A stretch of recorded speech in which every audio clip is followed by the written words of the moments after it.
الشیطان الرجیم بسم اللہ الرحمن الرحیم وبہ نستعین وهو خیر المعین وصلی اللہ علی سیدنا محمد وآلہ الطاہرین۔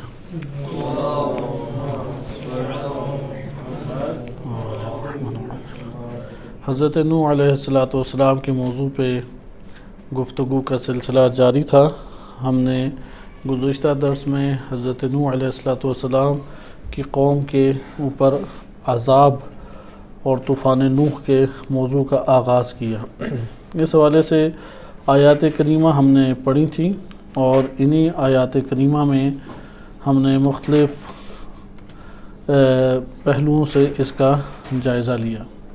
آج ہم اسی سلسلے کو آگے بڑھائیں گے اور ہم نے دیکھا کہ روایات بھی یہ بتاتی ہیں کہ پہلے خداوند متعال نے خبر دے دی تھی حضرت نوح علیہ السلام کو کہ ان کی قوم جو ہے وہ ایمان لانے والی نہیں ہے، کیونکہ بہت غم کیا کرتے تھے نوح علیہ السلام۔ تو اللہ سبحانہ وتعالی نے انہیں دلاسا بھی دیا اور انہیں بتایا کہ یہ قوم اب ایمان لانے والی نہیں ہے، اس لیے آپ محزون نہ ہوں۔ جیسا کہ ارشاد باری تعالی ہوتا ہے وَأُوحِيَ إِلَى نُوحٍ أَنَّهُ لَن يُؤْمِنَ مِن قَوْمِكَ إِلَّا مَن قَدْ آمَنَ فَلَا تَبْتَئِسْ بِمَا كَانُوا يَفْعَلُونَ کہ اور وحی کی گئی نوح علیہ السلام کے پاس کہ آپ کی قوم میں سے ہرگز ایمان نہیں لائیں گے مگر وہ لوگ کہ جو ایمان لا چکے ہیں۔ جو ایمان لا چکے ہیں وہ تو ایمان لے آئیں گے لیکن مزید ایمان نہیں لائیں گے، لہٰذا آپ ان کے اوپر جو یہ اعمال سیئہ اور بد انجام دیتے ہیں آپ اس کے اوپر اپنا دل نہ جلائیں، اور یہ لوگ مزید ایمان لانے والے نہیں ہیں۔ اس کے بعد حضرت نوح علیہ السلام نے اللہ کی بارگاہ میں مدد کا مطالبہ کیا، جیسا کہ سورہ مومنون میں ہے کہ قال ربی انصرنی بما کذبون کہ یہ پروردگار میری جو تکذیب کرتے ہیں میری مدد فرما، اور پھر واضح طور پہ اللہ سبحانہ وتعالی سے دعا کی کہ پروردگار میرے اور ان کے درمیان فیصلہ کر دے، جیسا کہ ارشاد باری تعالی ہوتا ہے سورہ شعراء میں کہ قال رب ان قومی کذبونی کہ میری قوم نے میری تکذیب کی ہے، جھٹلایا ہے، فافتح بینی و بینہم فتحا کہ میرے اور ان کے درمیان میں واضح طور پہ فیصلہ فرما دے، وَنَجِّنِي وَمَن مَّعِيَ مِنَ الْمُؤْمِنِينَ مجھے اور مومنین کی جو میرے ساتھ جماعت ہے اس کو تو نجات عطا فرما۔ اللہ تعالیٰ نے حضرت نوح علیہ السلام کا یہ مطالبہ قبول فرمایا، اور پھر حضرت نوح علیہ السلام نے اللہ کی بارگاہ میں دعا کی۔ یہ بھی ہم آیات میں آپ کی خدمت میں تیزی سے اس لیے پڑھ رہا ہوں کہ ہم آج طوفان کے بارے میں مزید آگے سلسلے کو شروع کریں۔ لہذا حضرت نوح علیہ السلام کے بارے میں وارد ہوا ہے سورہ انبیاء میں وَنُوحًا إِذْ نَادَ مِن قَبْلُ کہ نوح کے وہ وقت یاد کریں کہ جب نوح علیہ السلام نے ہمیں ندا دی تھی، فَاسْتَجَبْنَا لَهُ تو ہم نے ان کی دعا کو قبول کیا، فَنَجَّيْنَاهُ اور ہم نے انہیں نجات دے دی، یعنی عذاب کا مطالبہ کیا تو اللہ نے عذاب ان کے اوپر قوم نوح کے اوپر نازل کیا، وَأَهْلَهُ مِنَ الْكَرْبِ الْعَظِيمِ ہم نے نوح کو بھی نجات دی اور ان کے اہل کو بھی کرب عظیم سے، دردناک ترین تکلیف سے ہم نے نجات دی، وَنَصَرْنَاهُ مِنَ الْقَوْمِ الَّذِينَ كَذَّبُوا بِآيَاتِنَا اور جنہوں نے ہماری آیات کی تکذیب کی ہم نے اس قوم کے مقابلے میں حضرت نوح علیہ السلام کی مدد کی، انہم کانوا قوم سوء یہ انتہائی بری قوم تھی، فاغرقناہم اجمعین اور ہم نے ان سب کو ڈبو دیا۔ یہ حضرت نوح علیہ السلام کے بارے میں ہے، اور پھر حضرت نوح علیہ السلام نے کشتی بنائی، یا آپ پیچھے پڑھ چکے ہیں، اور وہ کشتی روانہ ہوئی۔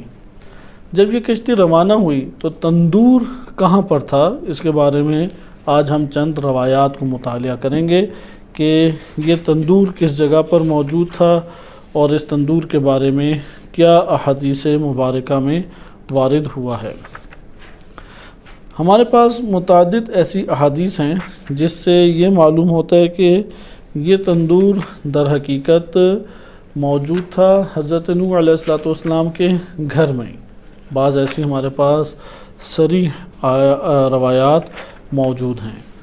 اس کے ضمن میں ایک اور بھی اس کے مقابلے میں روایت ہے، لیکن چونکہ وہ روایت تنہا ہے اور ان روایات سے جو کہ ہمارے پاس ایک نو کثرت سے آئیں ان سے ٹکراتی بھی ہیں، وہ یہ ہے کہ کسی فاسقہ کے گھر میں وہ تندور تھا، نہ کہ حضرت نوح علیہ السلام کے، وہاں سے اس کا آغاز ہوا۔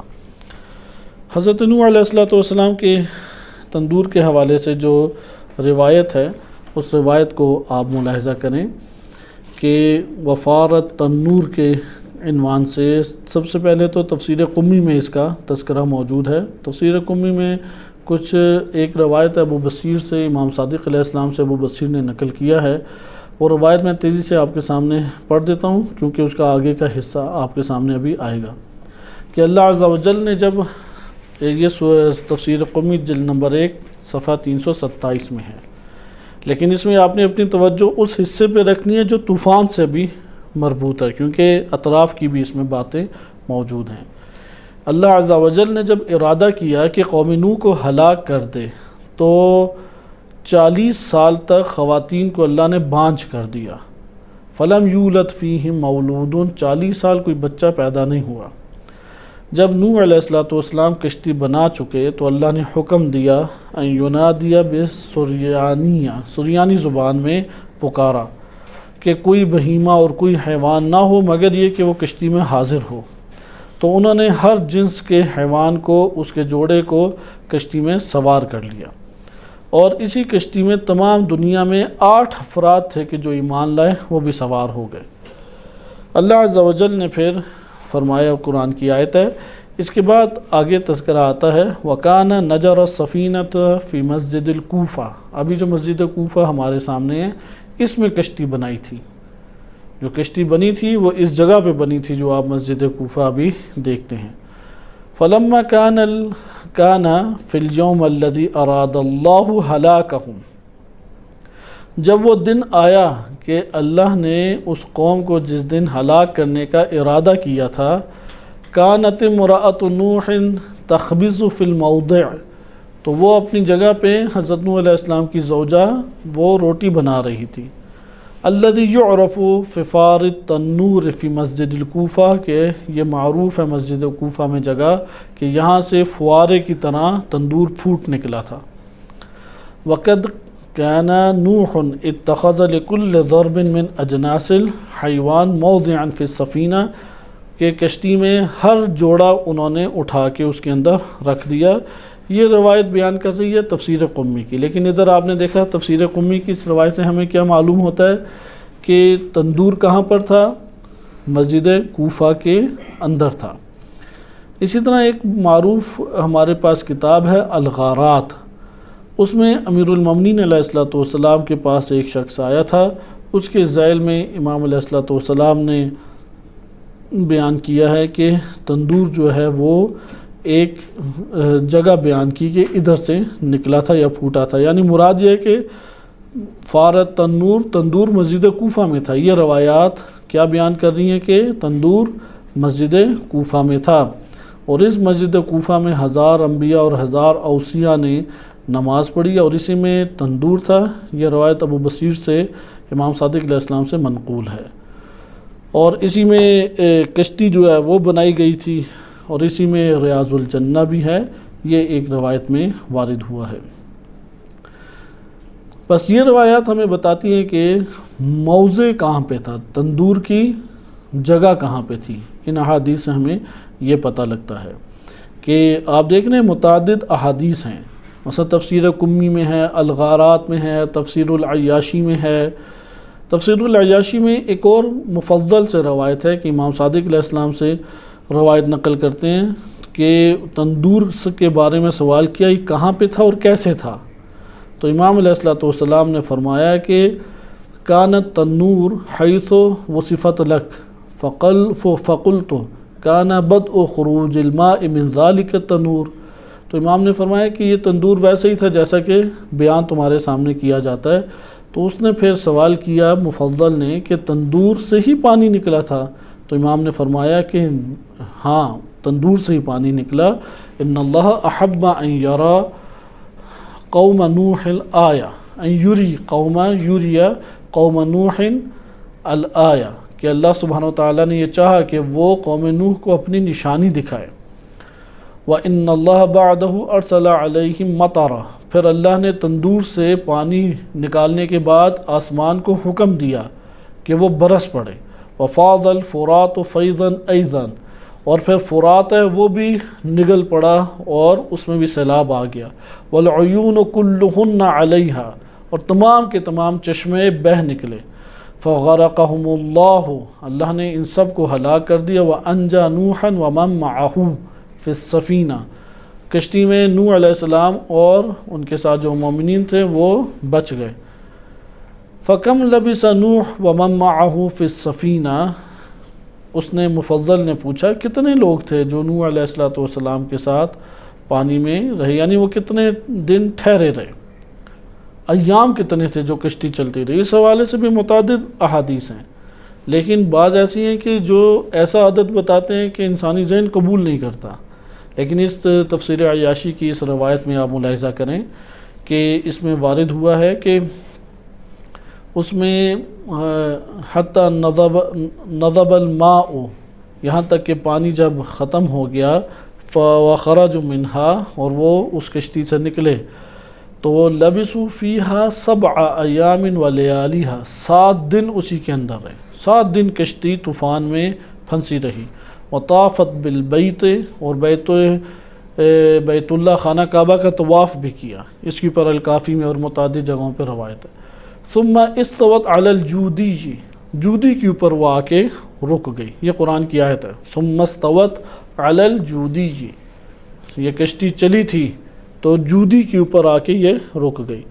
وہو فرات الکوفہ، یہ کوفہ میں فرات کا مقام ہے. بالفاظ دیگر جو محققین کہتے ہیں کہ جہاں امام علی علیہ السلام کا روضہ مبارک ہے، یہ جگہ ہے جودی، کیونکہ فرات اس کے نیچے بہتا ہے اور یہ پہاڑی اور ٹیلے کی مانند ہے. اس جگہ کے اوپر کشتی آ کے رک گئی، اور یہی وہ پہاڑ ہے جس کے اوپر یہ ان کا بیٹا چلا تھا کہ چڑھا تھا. آج ہم انشاءاللہ تعالی ان کے بیٹے کے بارے میں بھی گفتگو کو آگے مطالعہ کریں گے. اس کے بعد امام علیہ السلام نے مسجد کوفہ کی فضیلت کو بیان کیا. ایک اور روایت ہمارے پاس، یہ روایات میں اس لیے آپ کی خدمت میں پڑھ رہا ہوں کہ فارت تنور اس کا بھی ہمارے لیے روشن ہو جائے، اور جو طوفان کی چند خصوصیات ذکر ہیں تاکہ آخر میں جب تجزیہ تحلیل کریں تو ہم ایک صورت کو اختیار کر سکیں. اس میں بھی یہ بیان کیا ہے کہ اگلی جو روایت ہے تفسیر عیاشی جلد نمبر 2 صفحہ 147، پہلے یہ عرض کیا جا چکا ہے کہ عیاشی جو ہیں وہ ایک بڑی عظیم شخصیت گزرے ہیں کہ محمد بن مسعود عیاشی 320 ہجری میں، یعنی شیخ محمد بن یعقوب کلینی غیبت صغرا کے مفسر ہیں.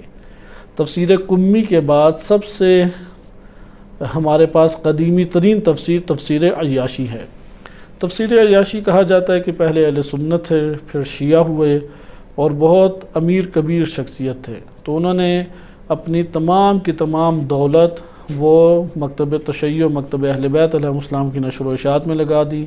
بڑا انہوں نے ادارے قائم کیے، اور صبح و شام ان کے پاس طلاب اور اہل علم سے استفادہ کرنے کے لیے آیا کرتے تھے. متعدد انہوں نے کتابیں لکھی جس میں ایک تفسیر عیاشی بھی ہے. تفسیر العیاشی محمد بن مسعود عیاشی نام ہے ان کا. 320 ہجری میں ان کی وفات ہے، یعنی شیخ کلینی رحمۃ اللہ علیہ سے پہلے وفات ہے. انہوں نے سندوں کے ساتھ تفسیر عیاشی لکھی تھی، کیونکہ عرض کیا کہ پہلے اہل سنت ہے اس لیے سندوں کا خاص اہتمام کیا. لیکن تفسیر عیاشی بہت ضخیم ہو گئی تو انہوں نے پھر مختصر ایک لکھی تفسیر عیاشی، اور ساری سندیں ہٹا دی، آخری 2-3 راویوں کے نام رہنے دیے. مثلا مفضل ذکر کرتے امام صادق علیہ السلام سے، یا جیسے ابھی میں آپ کی خدمت میں پڑھنے لگا ہوں کہ حسن بن علی نے بعض اصحاب سے اور بعض اصحاب نے امام صادق علیہ السلام سے نقل کیا. بقیہ ساری سندیں ہٹا دی تاکہ 1-2 جلدوں کے اوپر آ جائے. تو ہوا یہ کہ زمانے کے گزرنے کے ساتھ وہ جو اصل تفسیر عیاشی پوری سند اسانید کے ساتھ تھی وہ ہم تک پہنچی نہیں، وہ زمانے کی نظر ہو گئی. اور جس سے سندیں انہوں نے حذف کی بھی تھیں وہ ہم تک پہنچ گئیں۔ تو یہ ایک مشکل پیش آتی ہے تفسیر کی دنیا میں کہ اگر آپ مبنا کے اس قائل ہو جائیں کہ حتماً خصوص ثقہ سے ہی آپ نے لینی ہے روایات، تو یہاں پہ ارسال آ جاتا ہے۔ بہت ساری تفسیر عیاشی کی احادیث کا جبران ہو جاتا ہے، لیکن کئی ایسی احادیث ہیں جو فقط تفسیر عیاشی کے ذریعے سے ہم تک پہنچی ہیں، کیونکہ انہوں نے تفسیر کے مورد میں بڑا اہتمام کیا ہے۔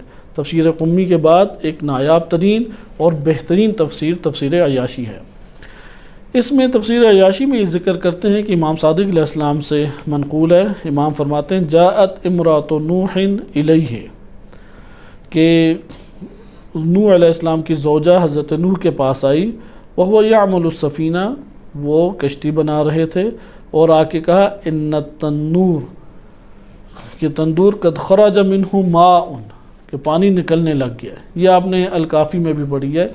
تو یہ ابھی کشتی پوری نہیں ہوئی تھی، تو انہوں نے جا کے اس کشتی پانی کے بہاؤ کو بند کیا، لیکن پھر بعد میں اسی جگہ سے نکلا۔ یعنی دلالت کی اس بات پہ یہ روایت چونکہ پہلے ہمارے گزشتہ درس میں گزر چکی ہے، مراد یہ ہے کہ تندور سے ہی پانی نکلنا تھا۔ اور اکثر روایات یہ بتا رہی ہیں کہ مسجد کوفہ میں حضرت نوح علیہ السلام کا گھر تھا، اس گھر کے اندر جو تندور تھا روٹی بنانے کا، اس گھر کے تندور سے پانی کا فوارہ نکلا۔ آغاز طوفان نوح علیہ السلام وہ یہاں سے ہوا۔ اور بھی ہمارے پاس اس سے مربوط روایات ہیں، جن میں سے ایک اور روایت ہے امام علی علیہ السلام سے منقول ہے۔ امام فرماتے ہیں کہ اما واللہ ما ہوا تنور الخبز ثم اومأ بیدہ الی الشمس فقال طلوعها، کہ یہ جو تندور تھا یہ روٹی بنانے والا تندور تھا، پھر سورج کی طرف اشارہ فرما کے کہا کہ اس کے طلوع جو ہے، طلوع مراد ہے کہ جب سورج نے طلوع کیا تو تب یہ فوارہ نکلا۔ یعنی رات کو یہ عذاب نہیں آیا، بلکہ طلوع شمس کے بعد صبح سویرے جب سورج نکل آتا ہے تو اس وقت یہ ایک عذاب کی نوعیت آئی۔ یہ ساری کی ساری روایات، اس کا خلاصہ ہمارے پاس یہ آتا ہے کہ یہ ایک تندور تھا، اور اس تندور میں حضرت نوح علیہ السلام کے گھر میں تھا۔ اچھا، اس کے مقابلے میں ایک اور ہمارے پاس روایت ہے، یہ روایت الکافی کی روایت ہے، اور اس روایت میں قدر تفصیلی روایت ہے، یہ مفضل بن عمر کی ہے، جس میں وہ امام صادق علیہ السلام سے روایت کو نقل کرتے ہیں۔ اور اس روایت میں پوچھا فقلت اخبرنی عن قول اللہ عز وجل، کہ امام علیہ السلام سے پوچھا حتی اذا جاء امرنا وفار التنور، مفضل نے پوچھا فأین کان موضعہ وکیف کان، کہ اس کی جگہ کہاں تھی اور کیسا تھا۔ یہی آپ جملہ ابھی پہلے بھی آپ پڑھ چکے ہیں، ابھی آپ کی خدمت میں یہ ذکر کیا گیا تھا۔ این مفضل ہی سے روایت تھی، جس میں مفضل نے تفسیر عیاشی میں آپ نے ملاحظہ کیا کہ تفسیر عیاشی میں مفضل نے امام سے پوچھا کہ یہ کہاں پر تھی اور کس جگہ پہ تندور تھا، تو اس میں امام علیہ السلام نے بیان فرمایا کہ جیسا کہ یہ تندور تمہارے سامنے بیان کیا جاتے ہیں اوصاف، وہاں پر ہی تھا، اور ادھر سے پانی کے نکلنے کا آغاز ہوا۔ اب ہم پڑھ رہے ہیں الکافی کی روایت۔ الکافی کی روایت میں امام کا جواب ملاحظہ کریں، یہ مہم ہے۔ فقال كان التنور في بيت عجوز مؤمنة في دبر قبلة میمنة المسجد، تندور حضرت نوح علیہ السلام کے گھر میں نہیں تھا، بلکہ مسجد کی دائیں طرف میں ایک قبلے کی طرف، قبلے کے پیچھے دائیں طرف، قبلے کے پیچھے ایک مومنہ، بوڑھی مومنہ کا گھر تھا، اس گھر میں تندور تھا۔ فَإِنَّ ذَلِكَ مَوْضِعُ زَاوِيَةِ بَابِ الْفِيلِ الْيَوْمِ، کہ ادھر آپ جائیں تو ادھر ہے باب الفیل، باب الفیل کے سائیڈ پہ وہ بنتا ہے، زاویہ یعنی ایک جانب بنتا ہے۔ ثُمَّ قُلْتُ لَهُ، بس تفسیر عیاشی میں جو ہے کہ وصفت لک، کہ تمہارے لیے جو اس کے اوصاف بیان کیے گئے ہیں وہی ہیں۔ وہ اوصاف کیا تھے؟ وہ اوصاف الکافی کی یہ روایت بیان کر رہی ہے۔ یہ روایت ہمیں یہ بیان کرتی ہے کہ حضرت نوح علیہ السلام کے گھر سے نہیں نکلا، اور ان کی جو زوجہ ہے، اب سوال یہ پیدا ہوتا ہے کہ احادیث ہمارے پاس اب متعدد ہو جاتی ہیں، ان میں سے بعض احادیث یہ بیان کرتی ہیں کہ نوح علیہ السلام کی زوجہ جب روٹی بنانے لگی تو تب یہ نکلے، یا ان کے گھر میں جو تندور تھا اس سے نکلا، لیکن یہاں پہ جو آپ روایات دیکھ رہے ہیں اس سے ہمیں یہ پتہ لگ رہا ہے کہ نہیں، ایک مومنہ کے گھر سے یہ تندور نکلا، یعنی تندور سے فوارہ نکلا۔ یہ آیا کوئی بڑا فرق کرتا ہے ہمارے اس جگہ پہ؟ اگر ہم اس کے معنی پہ غور کریں تو کوئی خاص بڑا ہمارے پاس نتیجہ نہیں نکلتا، کیونکہ اصل مورد کیا ہے کہ مسجد کوفہ سے نکلا۔ اب مسجد کوفہ میں نوح علیہ السلام کا گھر ہو تو وہ ایک نبی خدا اور ایک مومن عظیم کا گھر ہے، بالآخر نکلا تو مومن کے گھر سے ہی نا، درست؟ اس لیے فرق اس سے نہیں پڑتا کہ مومنہ کے گھر سے نکلے یا نوح علیہ السلام کے گھر سے نکلے، اس سے کوئی ہمیں نتیجہ نہیں نکلتا۔ یہی وجہ ہے کہ قرآن کریم نے بھی اس کا تذکرہ نہیں کیا۔ وفارت تنور، بس یہ کہا کہ تندور سے ایک فوارہ نکل پڑا۔ وہ تندور کہاں پر تھا، کس جگہ پہ تھا؟ مسجد کوفہ میں تھا، مسجد کوفہ سے باہر تھا۔ کہتے ہیں اس سے کوئی نتیجہ ہمارے سامنے خاص نہیں نکلتا، اس لیے قرآن کریم نے یہ اضافی معلومات ذکر نہیں کی۔ آئیں اب ہم آگے چلتے ہیں۔ جب یہ تندور کا مرحلہ طے ہوا اور عذاب آ گیا تو کہا جاتا ہے کہ یہ، جیسے کہ ہم پہلے بھی روایت پڑھ چکے ہیں، کہ کشتی کی مقدار کتنی تھی۔ کہا جاتا ہے طول کے اعتبار سے کشتی کتنی بڑی تھی کہ 1200 ذراع، اور عرض میں کتنی تھی؟ 800 ذراع، کہ الکافی کی یہ روایت آپ پڑھ چکے ہیں۔ اچھا، اس ضمن میں ایک روایت ہے اور صحیح سند روایت ہے۔ سوال امام سے پوچھا گیا کہ آیا، یعنی ادھر ہم نے ایک سوال گزشتہ درس میں بھی ابھارا تھا، کیا ہمارے پاس کوئی دلیل قرآن سے ہے کہ حضرت نوح علیہ السلام کا طوفان پوری دنیا میں آیا تھا؟ کیونکہ سارے عذاب پوری دنیا میں نہیں آتے۔ بڑی مثالیں ہمارے پاس کون سی ہیں؟ ابراہیم علیہ السلام، ان کے پاس جب فرشتے آئے انہوں نے اسحاق علیہ السلام کی بشارت دی، لیکن لوط علیہ السلام کی قوم کے اوپر عذاب نازل ہوا۔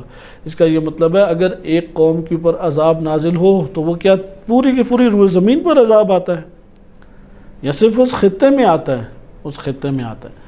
سوال یہ پیدا ہوتا ہے کہ آیا حضرت نوح علیہ السلام کا عذاب پوری دنیا پر آیا تھا یا بعض دنیا پر آیا تھا؟ مشہور کیا ہے؟ پوری دنیا پہ۔ کیا قرآن کریم سے کوئی آیت ہمیں ایسا استدلال پیش ہوتا ہے واضح طور پہ؟ اگر وہ ہوتے ہیں نا بعض الزامی چیزیں، اس کا لازمہ یہ نکلتا ہے، اس کا لازمہ یہ نکلتا ہے، اس کا لازمہ یہ نکلتا ہے، اس طرح کر کے آپ باتیں لے آئیں اور کہ نہیں قرآن کی بعض آیات بتاتی نہیں۔ قرآن کی صریح طور پہ کسی آیت میں ذکر ہے کہ حضرت نوح علیہ السلام کا عذاب پوری دنیا پر تھا، تو ہمارے پاس کوئی ایسا بیان موجود قرآن کریم میں نہیں ہے کہ، کیونکہ قرآن نے صرف اتنا بیان کیا کہ طوفان آیا پوری دنیا پر آیا یا نہیں آیا، اس کو بیان نہیں کیا، کیونکہ یہ بھی اطرافی ایک معلومات ہیں۔ جو اطرافی معلومات ہیں وہ قرآن کریم ذکر نہیں کرتا، کیونکہ قرآن نے واقعات کو اس ضمن میں ذکر نہیں کیا کہ ایک پورا کا پورا قصہ اور داستان بن جائے، بلکہ قرآن نے ہدایت کے پیش نظر واقعات کو ذکر کیا ہے۔ لہٰذا کسی بھی قوم کے اندر، کسی بھی نبی کی حیات میں جو پہلو ہدایت کے امت کے لیے مستقبل میں ہو سکتے ہیں وہ قرآن نے اٹھا لیے، بقیہ قرآن نے اہتمام نہیں کیا۔ مثلا کشتی کتنی لمبی تھی، کس کس کو اندر رکھا، کس کو نہیں رکھا، آیا شیطان کیسے آ گیا، شیطان کیوں آیا، اس چیزوں کا قرآن نے تذکرہ نہیں کیا، کیونکہ قرآن نے ہر وہ اضافی چیز وہ انبیاء و قوموں کے حالات سے نکال دی کہ جو آئندہ آنے والی امتوں کے لیے عبرت اور ہدایت کا نمونہ نہیں بنتی، بلکہ صرف ان معلومات کو لیے جو عبرت اور ہدایت کا نمونہ بنتے ہیں۔ ادھر سوال یہ پیدا ہوتا ہے ائمہ اطہار علیہ السلام نے پھر کیوں بیان کیا؟ بعض تو صحیح سند روایات ہیں اس ضمن میں، تو وہاں پہ آپ دیکھیں اکثر بیشتر روایات سوال جواب ہیں، اور راوی آتا اس نے سوال کیا تو امام علیہ السلام سوال کے جواب میں اسے معلومات دے رہے ہیں۔ وَإِلَىٰ اہل بیت علیہ السلام قرآن کے کاملاً، بلکہ قرآن عملی طور پہ قرآن ناطق جسے کہتے ہیں، نطق کرنے والا قرآن، تو یہی چہاردہ معصومین علیہ السلام ہیں، لہذا قرآن کے مطابق ہی وہ چیزوں کو ذکر کرتے ہیں۔ وَإِلَّا نوح علیہ السلام نے فقط تبلیغات میں جو وقت گزارا وہ 950 سال ہے۔ اس 950 سال کو اگر ائمہ علیہ السلام بیان کرنے لگیں تو کتنے سال ان کے لگ جائیں۔ اس لیے اہل بیت علیہ السلام نے بھی اضافی معلومات نہیں بیان کی، سوال جواب کی، جیسے مفضل نے آ کے سوال کیا۔ انہی میں سے ایک سوال ہے، اس کے ضمن میں یہ استفادہ ہوتا ہے کہ پوری دنیا کے اوپر طوفان آیا۔ وَإِلَّا طوفان پوری دنیا میں آئے یا بعض دنیا میں آئے، کوئی فرق ہمیں پڑتا ہے؟ ہمیں اس سے کوئی فرق نہیں پڑتا۔ آئے ہم اس روایت کو دیکھتے ہیں کہ جو اس ضمن میں آئی ہے کہ آیا یہ جو عذاب تھا، یعنی اس سے ہم استفادہ کیا کر رہے ہیں، چند اور اضافی معلومات بھی ہمیں مل جائیں گی، لیکن بنیادی آپ نے توجہ اس کے اوپر رکھنی ہے کہ اس سے یہ پتہ لگتا ہے کہ پوری دنیا کے اوپر عذاب آیا، اور یہ صحیح سند روایت بھی ہے۔ یہ روایت عبدالسلام بن صالح الحروی ابا صلت حروی سے ہے، امام رضا علیہ السلام سے نقل کی ہے، توحید شیخ صدوق، عیون اخبار رضا، امالی اور علل و شرائع سب میں یہ روایت موجود ہے۔ ابا صلت حروی کہتے ہیں کہ قلت لہو، میں نے امام رضا علیہ السلام سے یہ پوچھا، لأی علت، وہ کیا وجہ تھی، اغرق اللہ عز وجل الدنیا کلہا فی زمن نوح علیہ السلام کے زمانے میں پوری کی پوری، کلہا یہ تاکید ہمیں بتاتی ہے کہ پوری کی پوری دنیا پہ عذاب کا سوال کیا ہے، لأی علت اغرق اللہ عز وجل، اللہ عز وجل نے غرق کر دیا، الدنیا کلہا، پوری کی پوری دنیا کو غرق کر دیا۔ کب؟ فی زمن نوح علیہ السلام کے زمانے میں، وَفِيهِمُ الْأَطْفَالُ، جبکہ اس دنیا میں بچے بھی تھے، وَمَنْ لَا ذَنْبَ لَهُ، اور وہ بھی تھے جنہوں نے کوئی گناہ نہیں کیا۔ یہاں پر امام علیہ السلام نے اس بات کا انکار نہیں کیا کہ اغرق الدنیا کلہا، لیکن اس بات کے اوپر ابا صلت حروی کو جواب دیا کہ جب بچوں کی بات کی، کیونکہ معصوم بچوں کا کیا قصور، پورے کے کفار کے بچے جو ہیں وہ تو ابھی بالغ ہی نہیں ہوئے، یا ابھی گود میں بچہ ہے، اس بیچارے کا کیا قصور۔ امام علیہ السلام نے فرمایا فقال ما کان فیہم الاطفال، جب عذاب آیا تو قوم نوح میں کوئی بچہ ہی نہیں تھا، لأن اللہ عز وجل اعقم اصلاب قوم نوح، کیونکہ اللہ نے قوم نوح کے صلب کو بانجھ کر دیا تھا، وارحام نسائہم 40 عاما، اور 40 سال تک خواتین ساری عقیم اور بانجھ ہو گئی تھیں، فانقطع نسلہم، یہاں تک کہ ان کی نسل ختم ہوگی جدید۔ یعنی جب قوم نوح کے اوپر عذاب آئے کوئی بچہ موجود تھا؟ نہیں، کیونکہ خواتین نے بچے ہی نہیں پیدا کیے 40 سال تک، تو 40 سال وقفہ آنے کی وجہ سے کوئی ایسا شخص موجود ہی نہیں تھا کہ جو بالغ نہ ہو اور اس پر حجت تمام نہ ہو۔ فغرقوا ولا طفل فیہم، تو سب کے سب ہلاک ڈوب گئے اور ان میں کوئی طفل موجود نہیں تھا۔ وما كان اللہ عز وجل لیہلک بعذابہ من لا ذنب لہ، اللہ عز وجل اپنے عذاب سے اس شخص کو ہلاک نہیں کرتا جس نے کوئی گناہ نہیں کیا ہوا۔ وَأَمَّا الْبَاقُونَ مِنْ قَوْمِ نُوحٍ فَأُغْرِقُوا لِتَكْذِيبِهِمْ لِنَبِيِّ اللَّهِ نُوحٍ، اور اللہ نے جو باقی تھے بچے ہوئے قوم نوح میں، انہیں کیوں اللہ نے ہلاک کیا؟ کیونکہ انہوں نے تکذیب کی اللہ کے نبی کی۔ وَسَائِرُهُمْ أُغْرِقُوا بِرِضَاهُمْ بِتَكْذِيبِ الْمُكَذِّبِينَ، اور بقیہ کو بس 2 حصے ہو گئے قوم کے، ایک ہیں جنہوں نے واضح طور پہ تکذیب کی، اور ایک وہ ہیں کہ جو خاموش رہتے تھے۔ سارے تو ایک معاشرے کے اندر ایک عمل انجام نہیں دیتے، بلکہ اپنی عام روٹین لائف میں وقت گزارتے ہیں۔ یہ روایات کا مضمون بہت اہمیت کا حامل اس جگہ پہ ہو جاتا ہے، جو ہم لوگوں کا کردار ہے، جو ہم لوگوں کے افعال ہیں، اس کا کس کو فائدہ پہنچتا ہے، یہ بہت مہم ہے، بہت زیادہ مہم۔ مثلا پاکستان کے حالات خراب ہوتے ہیں، یا ہم ادھر موجود ہیں، مومنین ہیں، ہمیں ایک دوسرے کے حالات کا پتہ ہے، اور ہم ان حالات میں ایک بندہ کوئی عمل انجام دیتا ہے، برا عمل انجام دیتا ہے، یا کوئی مسائل ایجاد کرتا ہے، اگلا دیکھ رہا اور خاموش رہتا ہے، کچھ بھی نہیں کہتا، تو اس کی خاموشی کی وجہ سے تائید کس کو ملی؟ اگر اس کی خاموشی کی وجہ سے تائید مجرم طبقے کو ملتی ہے تو یہاں پہ وہ مجرمین میں سے شمار ہوگا، اور یہ صحیح سند روایت ہے، بقیہ احادیث بھی ہمارے پاس موجود ہیں۔ اس لیے آپ یہ دیکھیں کہ اللہ نے جو قوم تکذیب کی وجہ سے ایک لوگوں کو ہلاک کیا، وَالسَّائِرُهُمْ أُغْرِقُوا، اور سب کو کیوں غرق کر دیا؟ بِرِضَاهُمْ بِتَكْذِيبِ الْمُكَذِّبِينَ، تو مکذبین کی تکذیب کی پر وہ راضی تھے، خاموش تھے، وہ راضی تھے، کوئی اعتراض کرنے والے نہیں تھے، انہیں کوئی مشکل ان کے لیے ایجاد نہیں کرتے تھے، خاموشی کے ساتھ ان کی خاموشی رضایت کے اوپر دلالت کرتی تھی۔ وَمَنْ غَابَ عَنْ أَمْرٍ فَرَضِيَ بِهِ، کہ جو غائب ہوا عن امر فرضی بہ کان کمن شاہدہ واتاہ، یعنی ایک امر ہے جو ایک انسان سے غائب ہے، مثلا اس وقت کربلا ہماری آنکھوں سے اوجھل ہے، ہم موجود نہیں ہیں، لیکن جب اس کی خبر ہمیں پہنچتی ہے فرضی بہ، اور وہ اس کے اوپر راضی اگر ہو جائے، اگر راضی ہوتا ہے قاتلین کے قتل کرنے پہ، کمن شاہدہ، گویا کہ وہ ان کا شاہد ہے، وہ اتاہ، اور ان کے پاس آیا ہے، اور روز قیامت وہ قاتلین کے ساتھ اٹھایا جائے گا۔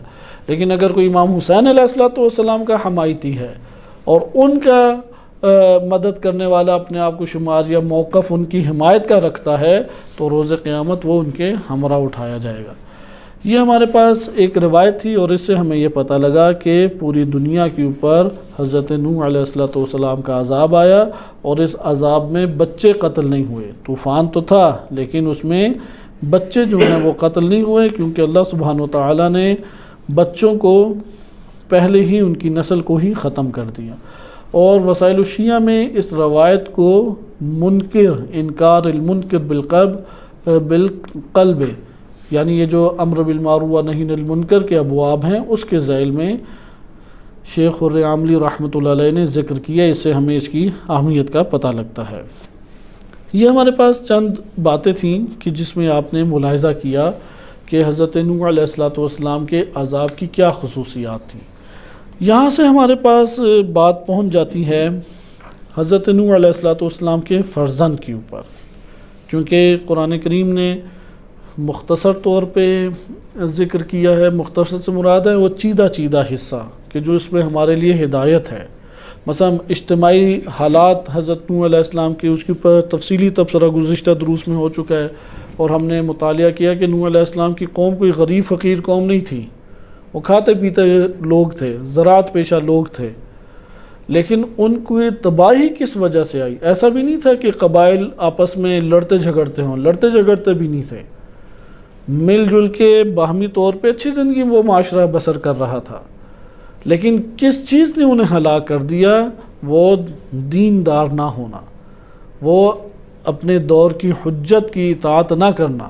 لہذا جو معاشرہ بھی، چاہے ہمارا گاؤں ہو، علاقہ ہو، شہر ہو، ملک ہو، حتیٰ ہمارا کنبہ ہو، اگر ہمارے کنبے کے اندر یہ اطاعت نہیں نظر آتی، اطاعت رسول و آل محمد نظر نہیں آتی، تو ہلاک ہو جائے گا وہ، اس کی ہلاکت تدریجاً ہوتی ہے۔ حضرت نوح علیہ السلام نے اگر 950 سال تبلیغ کی ہے تو اس سے ہم جان لیں کہ کتنے عرصے بعد یہ سارے امور آتے ہیں، یعنی یہ حجاب در حجاب اور اللہ کے الطاف اور عنایات رفتہ رفتہ ختم ہوتی چلی جاتی ہیں۔ پھر وہ خاندان ہیں، جھگڑتے ہیں، لڑتے ہیں، یعنی عذاب ہیں، یہ ایک نوع عذاب کی تصویر کشی ہے۔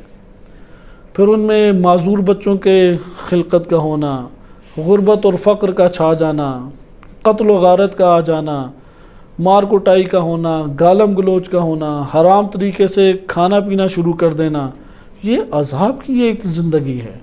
یہ خاندان اسی طریقے کے ہیں۔ نوح علیہ السلام کے دور میں انبیاء کے علاوہ کوئی اور نسل آباد نہیں تھی، انبیاء کی نسل آباد تھی، لیکن وہ گھرانے انبیاء شرک کرنے لگ گئے، وہ گھرانے انبیاء نوح علیہ السلام کی اطاعت سے کنارہ کش ہو گئے۔ اس لیے ہر دور میں ایک وظیفہ چاہیے، وہ ہے منذر، لِيَتَفَقَّهُ فِي الدِّينِ وَلِيُنذِرُ قَوْمَهُمْ إِذَا رَجَعُوا، جب وہ اپنی قوم میں لوٹیں تو قوم کو انذار کریں، لَعَلَّهُمْ يَحْذَرُونَ، ممکن ہے کہ وہ حذر کر جائیں اور منع ہو جائیں۔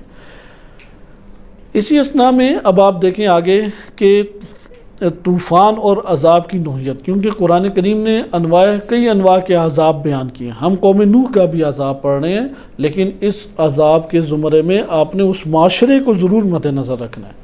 انہی میں سے ایک اہم حضرت نوح علیہ السلام کی زندگانی کا ایک اہم حصہ ان کے بیٹے کو قرآن نے ذکر کیا۔ بیٹے کا تذکرہ قرآن کریم میں ایک حضرت آدم علیہ السلام یعنی منفی ان کے بیٹے کا منفی کردار ہونا، نبی کا گھرانہ، نبی کا بیٹا، لیکن اس کا شمار کیا ہے؟ وہ کافرین میں ہے، وہ ہے دشمنان خدا و رسول میں ہے۔ ایک حضرت آدم علیہ السلام کا بیٹا قابیل ہے، اس کا اشارہ کیا گیا ہے، اور دوسرا ہے حضرت نوح علیہ السلام کا بیٹا۔ بقیہ بھی آئیں گے، کیونکہ زوجہ اولاد میں بیٹا ایک قوت کی علامت شمار ہوتا ہے، اسی طرح سے بیٹی کہ وہ گھر کی رونق شمار ہوتی ہے، رحمت الہی شمار ہوتی ہے، بھائی بہت بڑا اس کا ایک کردار ہوتا ہے، خاندان اسی سے تشکیل پاتا ہے۔ ان گھرانوں کو بھی قرآن کریم نے ذکر کیا ہے کہ یہ جو رشتے ہیں تم نے کس جانب سے ان کو دیکھنا ہے، یعنی تمہارا ان کی طرف دنیا کے اندر رہتے ہوئے زندگی بسر کرتے ہوئے کس نگاہ سے تمہیں ان کا جائزہ لینا ہے۔ کیا تم اس نگاہ سے جائزہ لو یہ میرا بھائی ہے، یہ میرا بیٹا ہے، یہ میری اولاد ہے، یہ میری زوجہ ہے؟ کہتے ہیں یہ جس بندے کی فقط یہ نگاہ ہو وہ اس دنیا کے اندر کئی قسم کی مشکلات کا شکار ہوتا ہے، جبکہ دوسری نگاہ کیا ہے کہ وہ دین کے تناظر میں اس کا جائزہ لینا۔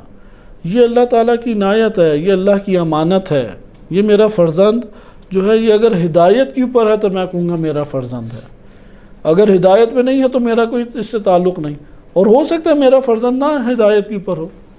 یہ جب نوح علیہ السلام سے تو بڑھ کر کوئی نہیں ہو سکتا، اولو العزم پیغمبر ہیں، انتہائی شجاع، عظیم، اور کتنی خدمات ہیں کہ ہمارے ابتدائی دروس وہ صرف اشارتاً گزر گئے، لیکن مقام نوح علیہ السلام بلند تر ہے، پہلے صاحب شریعت رسول ہیں۔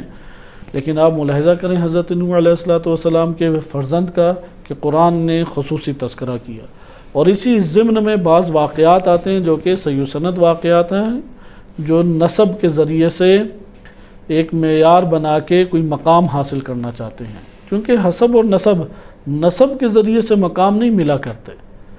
اگر نسب کے ذریعے سے مقام کسی کو عطا ہو جاتا اور کسی منزلت کے اوپر وہ فائز ہو جاتا تو اولاد آدم میں قابیل کا نمونہ موجود نہ ہوتا، نوح علیہ السلام کی اولاد کا نمونہ موجود نہ ہوتا، یا امام رضا علیہ السلام کے بھائی نے جو ان سے ٹکر لی، زید نار جسے روایات میں کہا گیا ہے، اور معتبر روایات میں زید نار کہا گیا ہے، اور اس میں امام رضا علیہ السلام نے اسی آیت کو بنیاد بنا کے اپنے بھائی کے بارے میں کہا کہ یہ اہل میں سے نہیں ہے ہمارے، کیونکہ فی المعصیہ معصیت اس نے کی ہے۔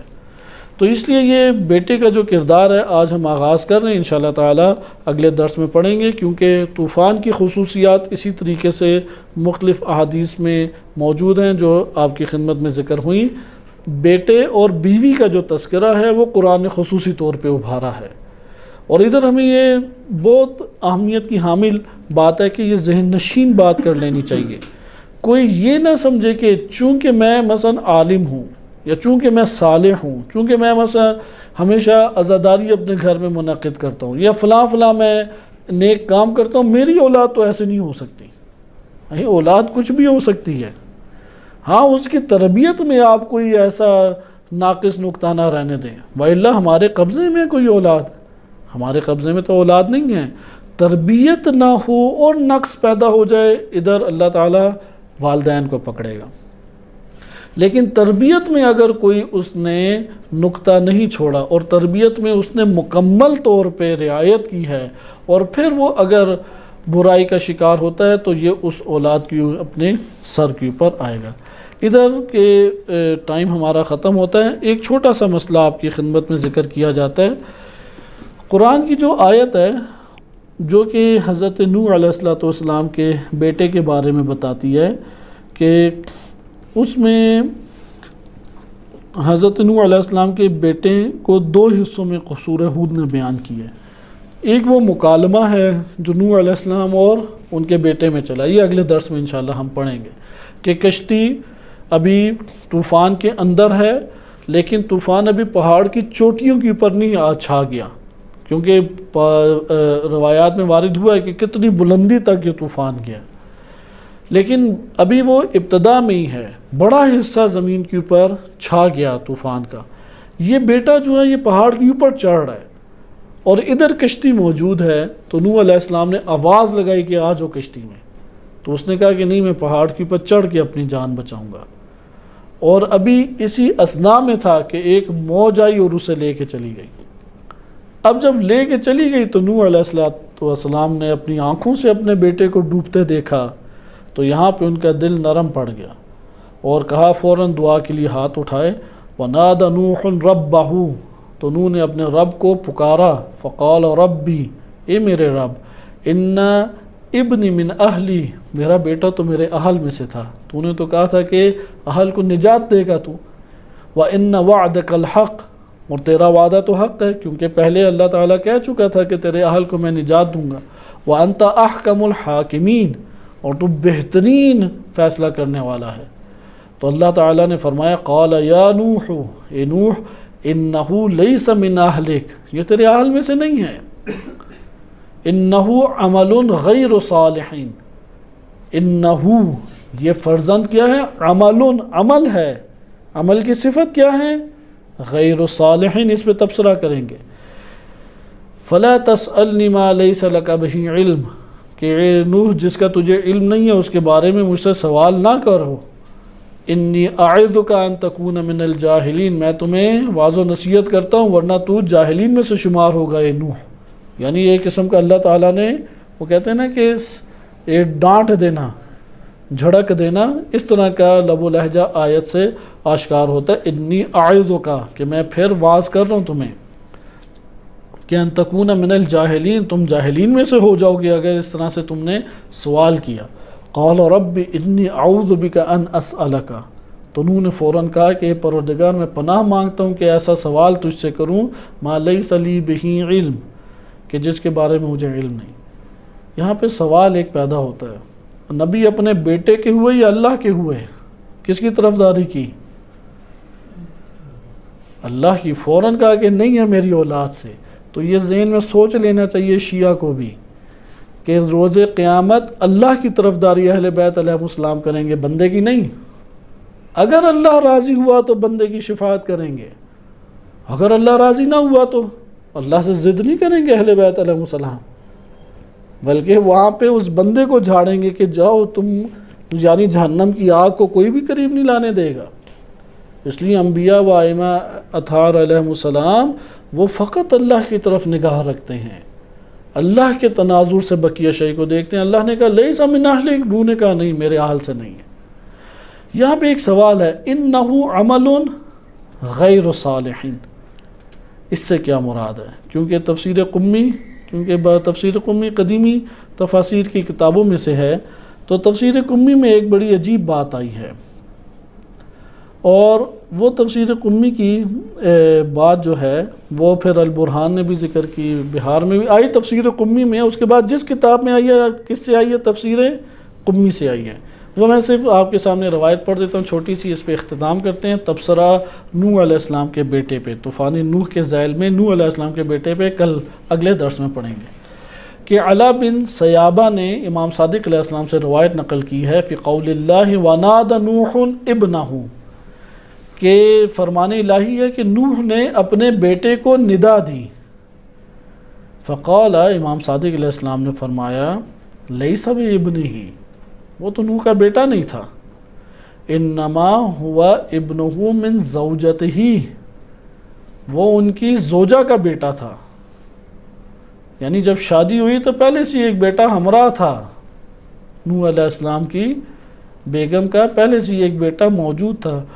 علی لغت طی، یہاں پہ ابنہ جو کہا ہے یہ لغت طی کے مطابق ہے، ہو ضمیر لوٹ نہیں رہی، بلکہ لغت طی میں اسی طرح سے پکارا جاتا ہے اپنی بیگم کے بچے کو، یعنی ان کی جو بیگم تھی اس کی پہلے شادی ہوئی بھی تھی، جب شوہر مر گیا تو بعد میں نوح علیہ السلام نے شادی کی، تو وہ جو شوہر تھا یا طلاق ہوئی اس سے ان کا بیٹا جو تھا وہ پھر زوجہ کے ساتھ آ گیا، تو اس طرح سے حضرت نوح علیہ السلام کے ماتحت آیا۔ یقولون، لوگ کہتے تھے، لابن مرأہ ابنہ، اس لیے لوگ کہتے تھے کہ جو بیگم کا بچہ ہوتا ہے کسی اور شوہر سے، وہ بھی اس کا بیٹا شمار ہوتا ہے۔ یہ ہمارے پاس ایک بات آئی، لیکن یہ ایک ہی کتاب میں موجود ہے، تفسیر قمی۔ بقیہ جتنوں نے بھی لیا، علامہ مجلسی نے اسے نقل کیا بہار میں، انہوں نے تفسیر قمی سے لیا۔ سید نعمت اللہ جزائری نے النور المبین جو قصص الانبیاء کی کتاب ہے، انہوں نے اسی تفسیر قمی سے لیا۔ البرہان میں اسی تفسیر قمی سے لیا گیا۔ لیکن سوال آیا، بیٹا واقعاً حضرت نوح علیہ السلام کا تھا یا ان کی بیگم کا تھا؟ قرآن سے کیا سمجھ آتا ہے ہمیں؟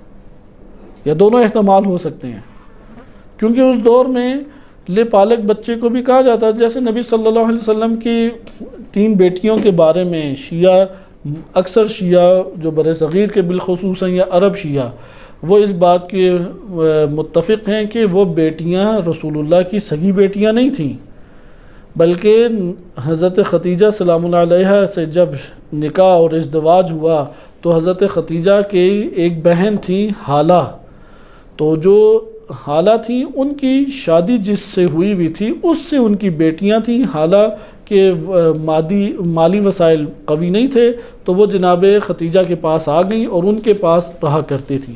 جب رسول سے ازدواج ہو گئے تو رسول نے اپنے گھر سے انہیں نکالا نہیں۔ تو عربوں میں یہ رواج تھا کہ جو جس کے دسترخوان پہ کھاتا پیتا اور جس کے گھر میں پلتا بڑھتا تھا، اس کو اس کا باپ شمار کرتے تھے اور ولی شمار کرتے تھے، اور اس لیے وہ بیٹیاں ان سے منسوب ہو گئیں۔ تو اسی طریقے سے یہ بھی ایک احتمال ہے۔ تو بقیہ انشاءاللہ تعالیٰ کہ اس میں تحقیقی چیز کیا ہے اور وہ اس میں رہ نہ جائے، تحقیقی چیز یہی ہے کہ سگا بیٹا تھا، کیونکہ روایات صحیح سند ہمارے پاس ہیں اور متعدد روایات ہیں۔ اس میں امام رضا علیہ السلام نے انکار واضح طور پہ کیا ہے کہ یہ بات درست نہیں ہے جو کہتے ہیں کہ حضرت نوح علیہ السلام کا یہ بیٹا نہیں تھا، انہی کا حقیقی بیٹا تھا، اور قرآن کی آیات کے ظاہر سے بھی یہی ثابت ہوتا ہے۔ صلی اللہ علیہ سیدنا محمد وآلہ طاہرین۔